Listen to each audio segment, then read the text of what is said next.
Elle était intéressée par la personnalité de ces modèles. Bon, évidemment, il y avait quand même un certain charme physique qui lui donnait envie de les peindre, mais elle n'aurait pas reculé devant rien. Elle était très audacieuse. Elle était peintre, elle avait un talent fou et la reconnaissance commençait à venir. Clotilde Vauthier peignit comme si sa vie en dépendait parce que sa vie en dépendait. Après sa disparition en 68, quelques expositions, un livre rendirent hommage à sa peinture. Récemment à Rennes et avec un succès considérable, quelques-unes de ses dernières toiles et dessins étaient présentées. L'occasion pour deux de ses anciennes modèles de revoir les œuvres pour lesquelles elles avaient posé. France s'était prêtée à la série des tricoteuses. Marie-Josée était le sujet de la grande liseuse. Clotilde n'avait pas énormément de moyens et en plus elle préférait avoir à faire pour les poses, aussi bien les portraits que les nus, que n'importe quoi, mais particulièrement les nus, à des non-professionnels, à des amis avec qui elle pouvait parler et qui prenaient des poses qui leur étaient naturelles. Elle m'a demandé de poser et comme j'avais toujours mon tricot avec moi, elle m'a dit « mais vas-y, installe-toi et tu tricotes. Fais comme si... Vas-y, tricote, quoi. » Bon, quand même, la demande était de poser nue. C'était ce qui l'intéressait à l'époque. Et donc, je me suis bien confortablement installée chez elle et j'ai tricoté. Et puis voilà, tout simplement. Et elle peignait. Et moi, ça me donnait une contenance aussi. Elle était à l'écoute de ce qu'on allait faire apparaître. Donc on faisait ce qu'on aimait. Et là, on est devant la grande liseuse. Mais c'est parce que moi, ce que je faisais le plus, c'était lire.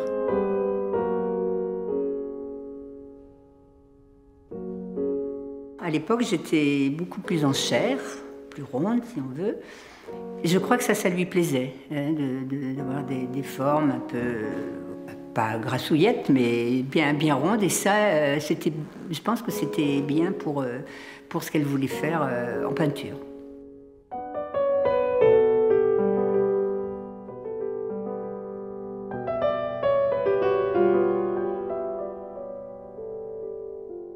Elle se reculait, elle était très puis elle se reculait. Et je sentais qu'elle était, tout en parlant, qu'elle était en train de penser intensément.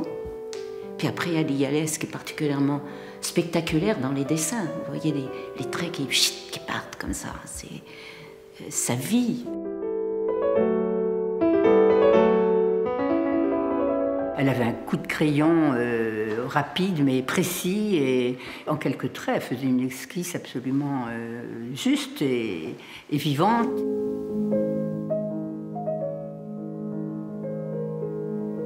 Elle est toute ronde, je ne sais pas si vous avez vu l'arrondi des cheveux, du bras. On sent que la femme est pas repliée, parce qu'il n'y a pas de repli, mais qu'elle est lovée autour du livre, lovée autour de ce qu'elle lit. Ce qu'elle faisait, ça avait de la gueule, c'était pas du pipi de chat, c'était pas mièvre, et ça, moi j'aimais bien, ça avait de la puissance. Et en même temps que la peintre fixait ses amis sur la toile, dans ses ocres et ses courbes aussi nerveuses que généreuses, elle les enveloppait aussi de sa forte personnalité de femme, une expérience marquante pour ces deux jeunes modèles. À mon avis, elle était tout sauf bohème. Elle était en fait très précise, très lucide, très consciente de ce qu'elle faisait, très intellectuelle. Elle avait un but, elle voulait produire, elle voulait être connue, elle voulait réussir, je pense qu'elle avait envie d'être reconnue, célèbre.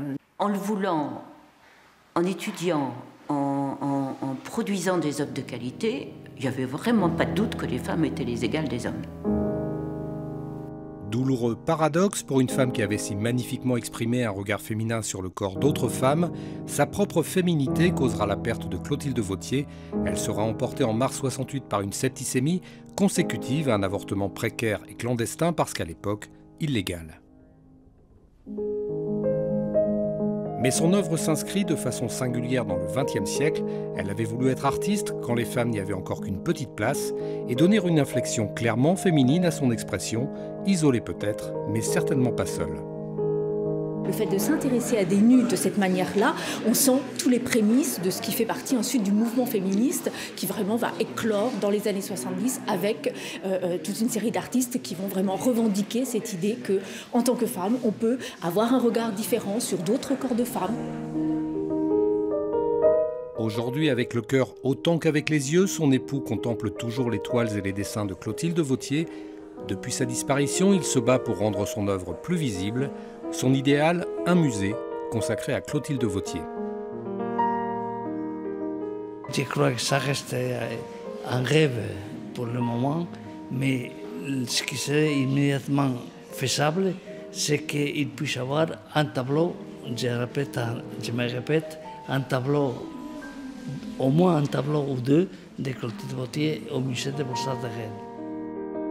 À Cherbourg, la ville natale de Clotilde Vauthier, ou à Rennes, sa ville d'adoption et d'expression, on trouve bien son nom donné à des rues ou à un collège, mais l'association des amis de Clotilde Vauthier préférerait une meilleure exposition de son œuvre pour mieux la donner à voir.